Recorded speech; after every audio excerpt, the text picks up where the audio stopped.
I reached out to Danielle recently, Danielle and Tommy, two of your directors and project managers on your team. And they told me about a story where you were once the Olympic torchbearer. And I'm so curious. I had to start off with some personal questions to get to know you a little bit more. Could you tell me more about that story? I mean, anything about that story would be great. Yes, yes. My grandma used to be heavily involved with the Olympics. So back in '84, she led kind of the bowling committee for Olympics here in LA.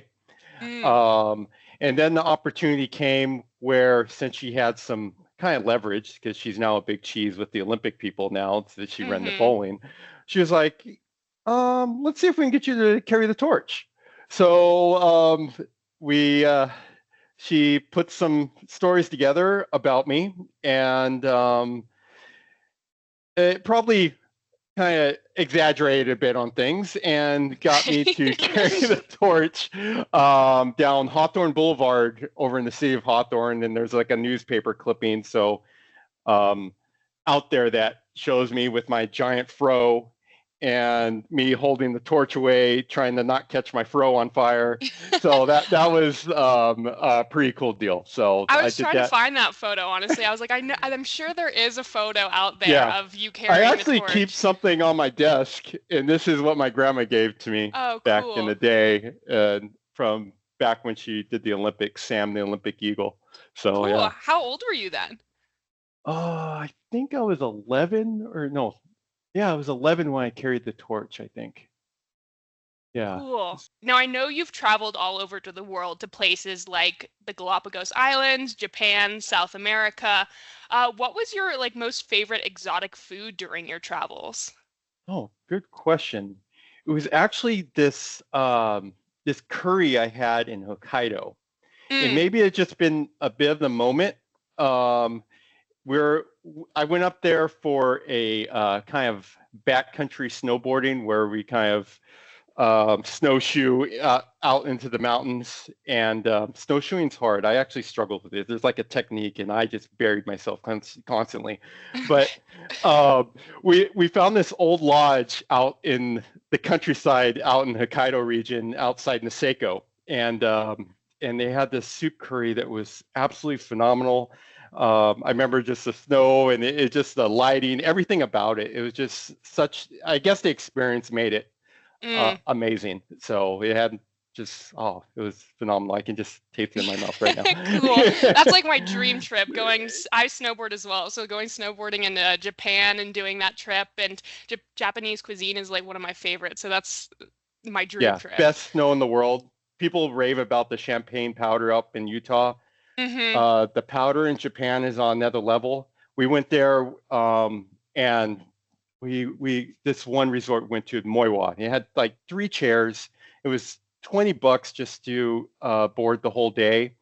Wow. And um, we're out there snowboarding. There's like 20 people on the mountain, and all you hear is people going woo woo. You just hear all these people excited, just hitting these tree runs.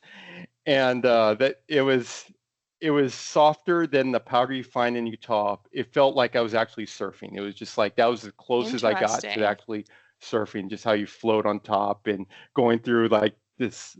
I'm not sure the name of the tree, but if you hit the tree, you went Bono yourself. You actually go through it, but I didn't hit any trees. So I saved the trees, but yeah. I've heard it's I mean pretty much empty. A lot of the mountains out in Japan are like a lot less packed than a lot of Colorado ones, let alone some of the bigger resorts in the States. And the food's so much better on the Yeah. mountain. And After yeah, a long day of snowboarding, I can't, that's my, like having a big bowl of ramen or curry yes. or something super warm sounds incredible. They had these elders cooking this ramen right on the mountain, and it was phenomenal. Like it blew Oh, away everything we have here. But maybe it's just of the moment. But it was amazing. I know I'm never really craving like a burger or like a just like a chicken sandwich after a Oh stay yeah, on the mountains, and that's what's typically served here. So that's incredible. My dream trip. I'll yes, I'll, yes, I'll reach out to you when I end up doing it and see if you have any oh for recommendations. sure. Tommy also mentioned during one of your trips in South America, possibly you had the opportunity of trying guinea pig. Yes. How was that? I compare it to quail. Um, Interesting. Okay. yeah, it had it in Cusco, and it it was unique. I would I have it again? Probably not. What did surprise me, I did have alpaca, and they're super Ah, cute animals, they amazing, are. beautiful animals, so cute, but they taste so good. Do they? Yes. Is it like a unique flavor or is it more, is Um, it similar to something? I would say closer like deer, something Okay. like that. Um, which reindeer is also good. Had that in Norway. Cool. But yeah, Peruvian cuisine, I rank up there with the Japanese cuisine. It was one Oh, that actually wow. surprised me. Uh, Mm-hmm. when I was there, I was like, ah, I'm just there to explore and do that trek to Machu Picchu. But I was blown away. It just everything was so much flavor. Like the ceviche was just on another level. They are the founders of ceviche. They're noting so they Oh, didn't know there's that. yeah, and that's probably why it was just on point. So yeah. What have you always had that travel bug inside of you, or is that something you've adopted later in life? Where does that, I mean, need to travel and go to I, Peru and I joke around with friends. I had a bit of a midlife crisis at 25. okay. Uh, it was due to as we're young, we go through breakups, and I was a bit more dramatic, and so I had to travel the world. Gotcha. So that's what kind of sparked it. So I just started really living and not. I here in the States, I think we're a bit ignorant to a lot of things out there in the world. You can see it in our politics and everything, and then traveling the world really opened the eyes. And Mm-hmm. something I noticed is what we consider many of these third world countries. They're some of the happiest people I've ever met, Yes. and so humble and welcoming. Um, there's areas of the world like Indonesia where they not asking for money, just want to say, hey, have tea with me and just hang out and chat and talk and Mm-hmm. just like share stories. Those were amazing moments. And then they just want to give you gifts. I'm just like, no, just and you see their humble side, and it's just like, and that was really eye opening to me. Mm. Um, and just having a sense of openness to a lot of things. So yeah. I was talking, I visited Central America for about 5 months in between, I mean, just before moving to Denver. And when I was bartending at a hostel in Nicaragua for a month. And each lunch we would go over to the next door neighbor, and I mean, she would open fire, chickens running around the yard barefoot, and just that food was some of the best food I had in the entire trip. Just, Yeah. I mean, it was a fishing town of like 300 people, and gosh, she was just cooking for the people who were in the hostel and her family. And she's like, well, this is what we're serving today. And some of the best stuff Yeah. and so welcoming. Yes. I love that. Those are like, it's just that whole surrounding experience. And oh, Hmm. those are the things you just don't forget. Yeah, definitely. Those are the things that stick with you, those little moments. And I mean, especially the food. I think food with traveling, and I'm such a foodie, but I think Yeah. that is what you remember. Like you said, you would just, it evokes emotion, and that curry, your face lit up when you talked about that Yes. curry in Yes. Japan. And I Food think brings us together and brings memories. So yeah. precisely. Yep. Um, Now, switching over to a little bit more of the food service design area, Mhm. knowing that, and I've heard little bits and pieces about it, but I'm really interested. Working in California, what challenges do you see in the food service design space versus maybe working in Nevada or Washington or one of your other West Coast regions? Um, California is notorious for its regulation. Requires a bit of creativity in how we approach things, Okay. and it also helps us.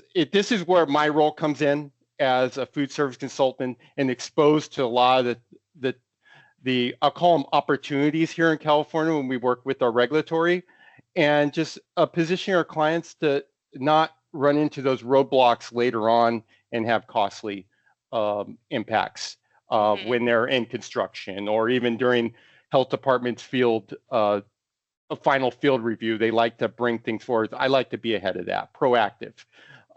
So those are things we deal with in California. Also, another big one is we tend to shake a bit over here.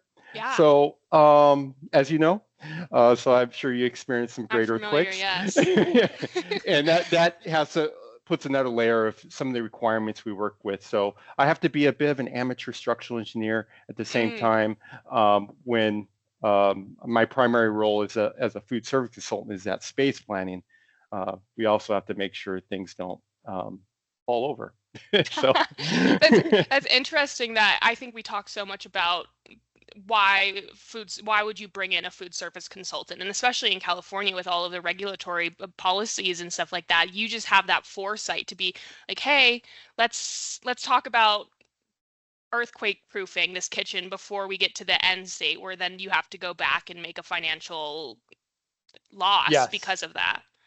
yeah, and we try to really be ahead of things, especially in the like healthcare. We tend to have the more restrictive regulation, so that even drives some of the direction as far as okay, that early planning. We need to address its footprint. There's additional things that the state drives as far as storage needs, and Mm. these are things we want to be ahead of. Hey, letting our clients know this is to account for that early in the design stage, so the building's properly programmed. So, I mean, what can you do for earthquake proofing a kitchen?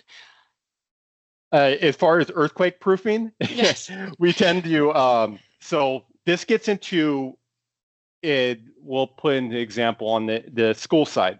Okay. We utilize some detailing that was actually first created by a mentor of mine. I worked with him for 11 plus years, and he developed what we call SMACNA details. Mm. And they have generic details aligned to different equipment pieces within the space. So, say you have a combi oven, there would be a SMACNA detail 11 that would align to that. So we carry that. So it's already a calced piece of equipment. It has the appropriate anchorage approach for that, Okay. so we can share that with our design partners as we move forward. So there's just really a set standard that helps us move forward. Gotcha. We try to kind of have a streamlined process in that.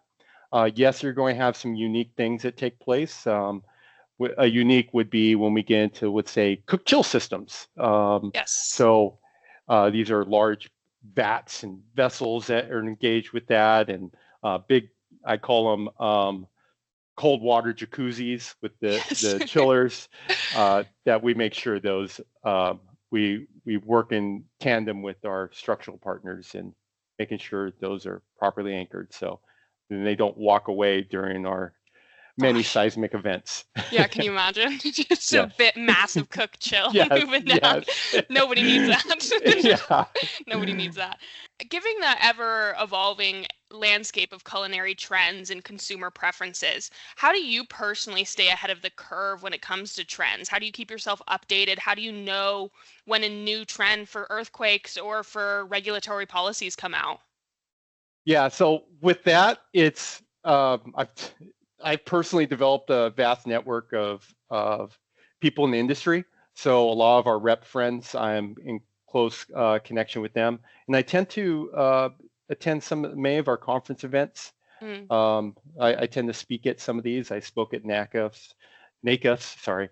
And these are where a lot of these ideas are shared, and people share some of their, I call them pain points, Hmm. and how they're addressing those. So those are things that really kind of help facilitate, okay, what's happening in industry.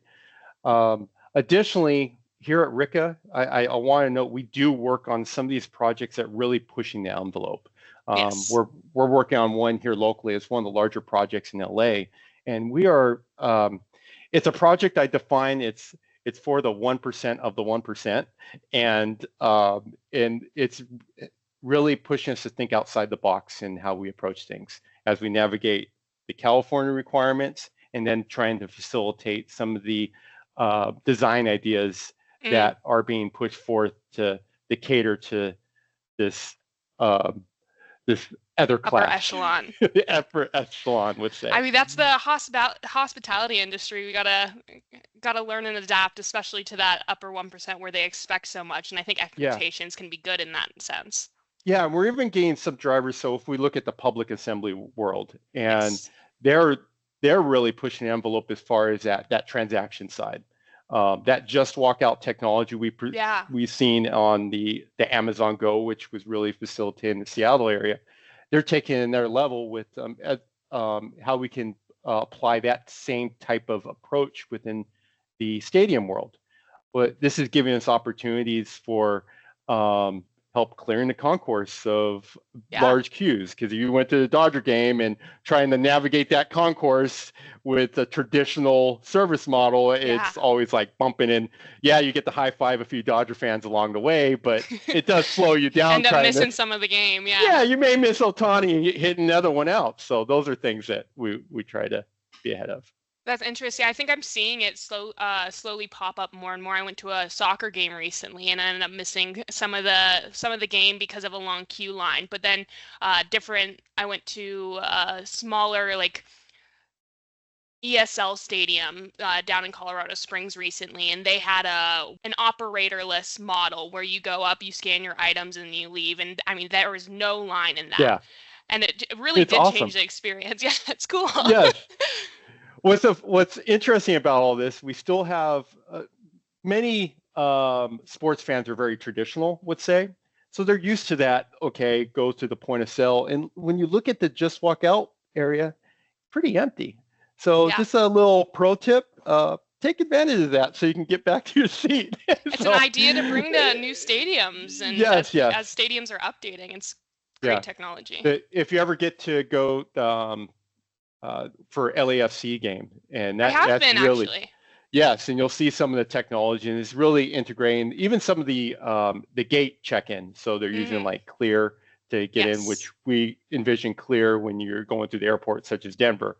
Hmm. Now they're utilizing it. Hey, let's use this to get in the stadium. So I those are think, things that are happening a bit.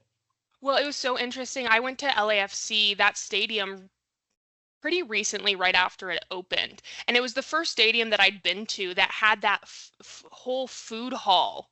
Like interaction, I mean, not interaction, food hall set up outside, and we went with my extended family and all the cousins, and we all hung out in that area. We got there early to hang out at that stadium in that food Yes, hall, and it's interesting how the food service design world is changing how stadiums and how you interact with stadiums. yes. And did you ever go to an Angel game? No, I haven't. Okay, they have an area where here in Orange County is like where people go to meet other potential plus ones. Gotcha. So that So was like a kind of singles the dating area. yeah single things, and I think that even contributed a lot to how Dodger Stadium even approaches too, where Okay. they have this area where people can gather, and then you saw it at the LEFC. So that's just been a big driver, is like helping bringing people together. I think that's even like our post-COVID world. People want to hang out. So I yeah, know. chat it up It's and it's cool to see the resurgence of the hospitality industry after seeing it go down so much after COVID. And I mean, I think people are really just seeking that connection and that interaction with people, and having stadiums and places like that to go to as a meeting place. And I have you ever heard of the concept of like a third place? yes, came from And Starbucks. yes. And so the third place idea, I think we're lacking that a lot. And I think food service and hospitality industry is really opening up that space for a third place and reinvigorating that idea. Yeah, it's bigger drive. Before we go there, I did get to see Messi play at LAFC. Did you? Uh, I got the tickets before like he even signed on to Miami, and Yeah? I had the game. So I had it like 6 months prior. I had lined up for that game, and all of a sudden, oh, Messi's with Miami, and then I had the tickets, and Cool. people were like, all asking me, "Hey, I'll give you 3 grand." Nope, Yeah, you could probably sell those tickets for, you could make some money on those tickets. yeah, yeah. My brother But was trying to go to a game in Charlotte, and I think it was right before the World Cup, and they were playing Inter Miami, and I think Messi sat because it was going to the World Cup or something. He was really bummed. yes, yes. Going to that third place, and I think that's really looking at our post-COVID world too. I Yes. want to kind of jump into that. Um, we have this explosion. This is Grubhub type model where we have everybody doing to go. So it really takes having that as far as that hospitality side, trying to drive people, hey, let's create that experience. And much like the conversation we had when we talked about the travels and things that aligned us. So you had Nicaragua when you're speaking of the lady that would serve the hostel, and she had chickens running around and she was Yeah. making amazing food. You're creating an experience. And that's something that's going to get people back in the seats of the restaurants. So that's something we're looking at, such as the property we're working on here in the LA area. Is we're trying to really think of like how are we creating that experience so people have lasting memories. Um, we're not going to have chickens running around, unfortunately. That's But okay. but those are Understandably so. yeah. So those are things I am just thinking about as far as a post-COVID world. Those are things we're really trying to strive for. Yeah, and I may be misspeaking, but if memory serves me correctly, I think your olfactory senses, your sense of smell, is what is most tied to memories and Yes. long-term memory storage. And so having that food tie-in to the experience is so influential in your memory making. And I mean Yes. the way your brain forms memories. Yeah, and I also want to touch things because I think it's kind of like the forgotten market or just not well. Um, it's things tend to go very cookie cutter. It's like that K-12 world, Yeah, and a lot I of wanted those. to lead into this. Yeah, and I find many designs are very institutional, just trying to funnel the kids out. But they when I think back to school, I think about my experience interacting with the the the ladies operating the kitchen back there, and Hmm. um, what can we do to kind of create a better experience for not only the kids but the staff. Um, have really trying to be driving the design and trying to keep great natural light for the space. Hmm. Um, uh, Creating an opportunity for that child nutrition services to really create meal items that cater to that demographic. Yeah. We have a district here locally that recognizes, okay, we have a lot of Central American population, so they're really trying to shift that menu that kind of create that comfort for them. Cool. Still mean that healthy standards, but if you have the kids wanting to eat, and not having that afternoon crash, and they still able to focus and be successful, those are things that I try to strive for many of our clients. Yeah, and I mean, I've seen your resume. I'm sure I work with your resume pretty frequently. Yeah. But you have so much experience in that K-12 market. And as you were saying, you like to integrate cultural aspects when you can. But what for that K-12 market and really making that experience, can you give an example of how you change your design to maybe meet those cultural needs or those experiential needs and wants? Yeah, very good question. So when we get into where we have a districts that are trying to adapt to certain demographic, Yeah. I tend to lean to, okay, how can we centralize a system that's flexible? So a Okay. lot of times this may be a central hub. So maybe we'll utilize a high school as a potential opportunity to be a central hub and have the ability where we'll have equipment that not only just does one type of meal option, it's very flexible. Hmm. So like with combi oven technologies, it's now a place where we can consistently make, let's say, pasta. Um, we do our pasta within the combi oven.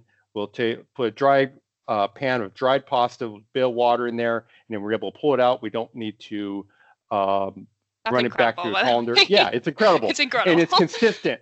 You're just Yes. pressing the button, but this is provides opportunity with many different meal items. So it's a flexible piece of equipment.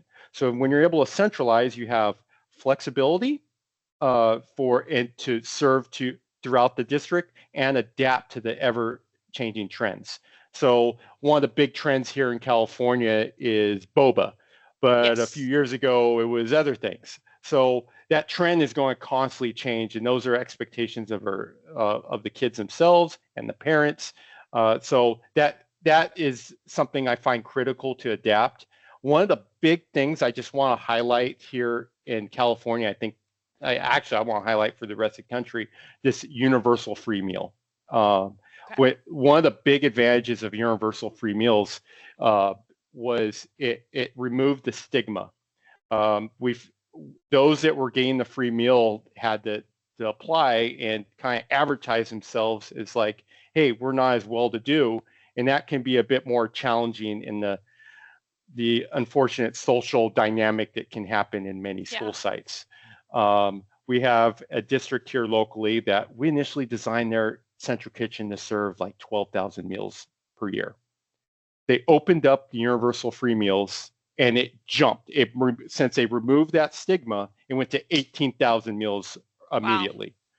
Thankfully, the facility was designed in a way that we can easily uh, expand some of the critical needs. So we're able to expand the storage, we're able to expand the distribution cooler, expand their assembly space, where it was all designed to be able to expand on the facility. So Mm, flexibility is not only for the immediate, but for the long term. How are we going to grow when yeah. things that are unforeseen may arise? So those are things to kind of consider when we look at these things. It's interesting that you have that thought process when you're designing food service for K-12 specifically. I think it's such a everybody knows it's a tough time in life and Yes. food stigmas can be a huge part of that and a huge part of that interaction between kids and being able to take that away and provide that space and those accommodations to provide those 18,000 meals is really cool and that you have that thought process behind it. It's removing the stigma to help, I mean, more Yeah, kids eat it's also better food. looking at, okay, we're designing for 30 years plus. Many Yes. facilities don't have the opportunity to make it hospitality. Yeah, they may have opportunity to change every 5 years with so. But when we start getting into the other institutions, especially on the education side, higher ed, even, and especially K-12, healthcare, we're thinking a 30-year window. Like, what are the potential things, and how can we adapt? Um, so we're not over engineering in the initial, but we're at least engineered to where we can grow in the future. Interesting. um what obviously size considerations, but with planning 30 years down the line, how do you account for technological innovations? And you just said the combi oven, and I've luckily had the chance to see that in person and see them steam vegetables and then pan fry, or sorry, not pan fry, but then to cook pasta in the same oven. Um, how do you account for those technological innovations over the 30 years that you're planning for? Yeah, a lot of it in we go. I think the more challenging actually, it's going to kind of jump a different market here, It's okay. is on that point of sale a bit. When we start looking at that, that is one that's rapidly evolving. Okay. Our traditional where we'd sit in line, kind of like that in and out line we think of, where the Yep. queue goes all the way out to the street. Well, that Mm-hmm. queue could also be in a traditional aspect, kind of like the Dodger Stadium example, where it kind of Yes. blocks. Um, so that one is a bit more tricky in yeah, we try to communicate, hey, it's provide the low voltage or providing the counter space to accommodate like a self checkout or Okay. having an area for the explosion in the the takeaway, the to go. Yes. So it's a bit more tricky, is Yeah, I can what I'm imagine. trying to say. You're saving Uh, space for 30 years down the line. yeah, yeah. Design wise, I do have a trend in what I do is I try to make fixed equipment such as any plumbing or hardline along the outer. And then within the Interesting. center of space, I try to make more flexible. So where we can have power from above, where it's easily able to shift as Mm-hmm. needs change. So it's beyond just the technology; it's also the needs. What the technology is supposed to align to the needs. Mm-hmm. all technology does not fit all. So Yes. not everybody needs the robot that runs around their space. They may just need, hey, we just need someone to pick up from this location or something that nature. So those are things we look at. And we've talked a little bit about your, I mean, vast experience in K-12 as well as your vast network. What started that for you? What initiated your jump into food service design? Where did that passion come from? I will. It's food. And that's pretty much what it came Let down me to. guess. But I was actually going to school for architecture. Okay. And back in the day, there used to have the job board. You didn't go online and look on like Indeed or anything or something like that. But you would look on the job board at the college and say, "Oh, this is opportunity." And I thought like drafting opportunities. So it was a drafting job. So I was doing that and electrical engineering. So I was kind of trying to dip my Jumping toes in all over, many yeah. different avenues. I quickly learned I did not like electrical engineering. I've I heard it's find a it, little tough. yeah, it's very boring. So, Fair. yes, to me. So Yeah. I'm not trying to offend those in electrical, but it wasn't my strong suit. But on the food side, though, I noticed the people. Along with the food, obviously, but the people is just there's just a different level of energy to that, and it really drawn me in. Um, I worked a lot on the high production facilities, so a bunch of creative minds coming together uh, to produce food for 60,000 meals per day, would say, and those are Yeah. things that I got excited on and talking to. I had one project was on a tortilla plant where they're pumping Okay. out tortillas like crazy. And I just remember the conversations. It was just like, it drawed me to it. So it's like, oh, wow, this is amazing. Back to that Um, experience piece. yes. Yeah. So that was a bit of where that came from. I will alert though, while I was in college, I was a truck driver for a bit. Oh, So interesting. yeah. Interesting. I always Yes. say you have those careers that you've always like wanted to try just for like a day or something. Like I've always wanted to do those like the cranes just for a Yes. Yes. day or like the bulldozer just for a day. Truck driving's one of those where I'd love to do it for a day. Yeah, but doing that in LA in the traffic was Oh another gosh, I can level. imagine. So I describe when we get in our cars, we turn into like caged animals. We get so frustrated by little things. But when we're walking down the street and we bump into somebody, says, "Hey, hi, how's it going? Sorry about Yeah, that." So I couldn't take the truck driving because I figured I was turning into a caged animal. that makes So sense. That makes sense. Good. I'm uh, glad you have that experience because now I'm not sure I need to try it. yeah. And also while I was in college, I did have some food service side. I did work in fast food for 3 weeks. For Uh, 3 weeks. I tried to get a raise like after 3 weeks because 4.15 an hour just wasn't cutting it, especially in California. Yeah. Yeah, so I was like, and they weren't. So I moved on to other things before trying to chase a bit more money in college, trying to finance my books and all that stuff. Yeah, I can understand that. Yeah. Um, Going a little bit more into the Ricca side of things, Tara Schroeder, she is your mentor and Ricca's vice president here. What is one of the best lessons you've learned from Tara in your time at Ricca? The approach of storytelling. Yes, This is a Tara strange. and I were speaking about this the other day.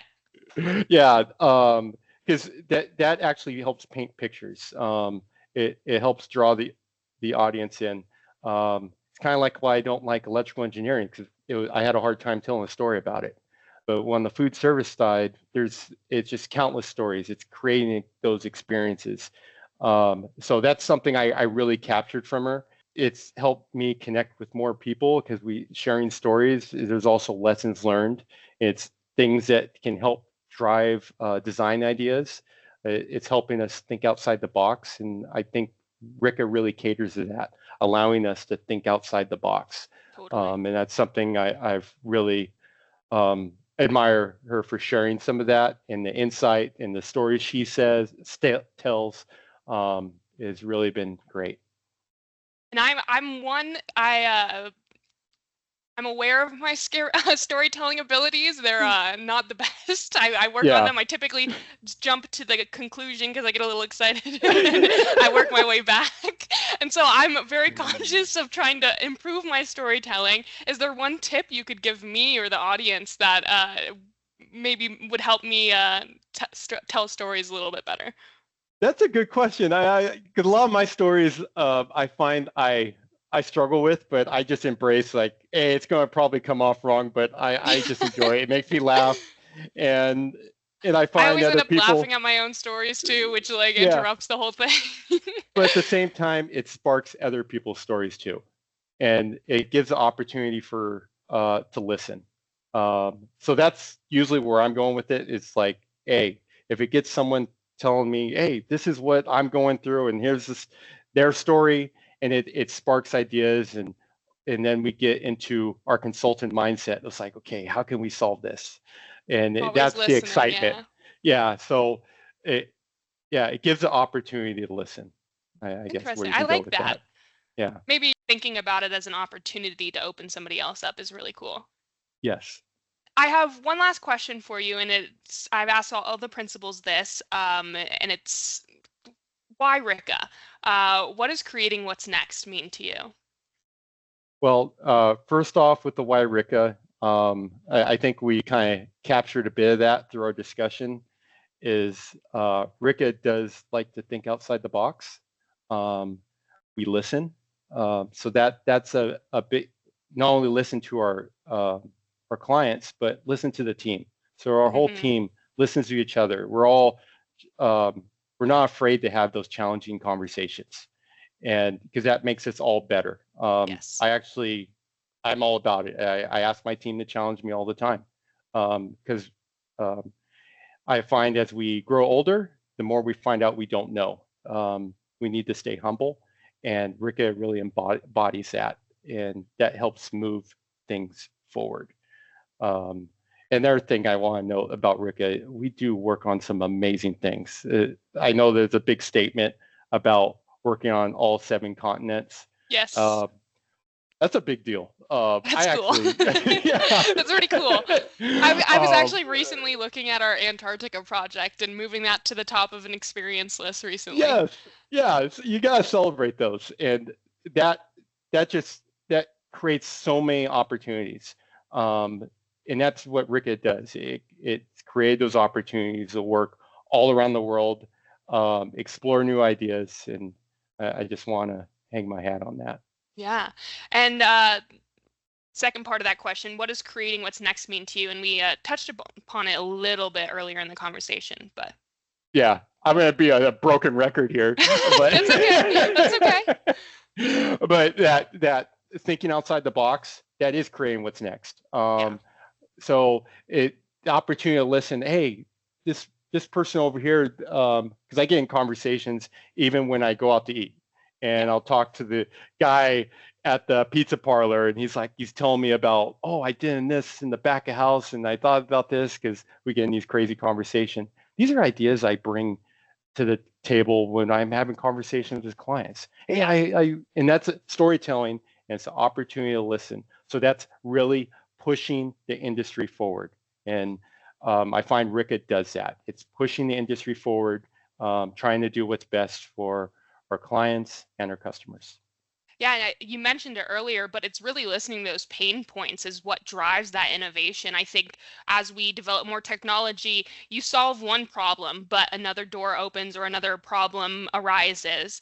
And listening to those pain points of the user feedback and understanding where you can creatively create new ideas to solve those pain points. I think that's where that innovation comes from, especially within Ricca, and then the layer of challenging each other. And yeah, Yes, you're speaking. Yeah, that's it's it. like I do this frequently.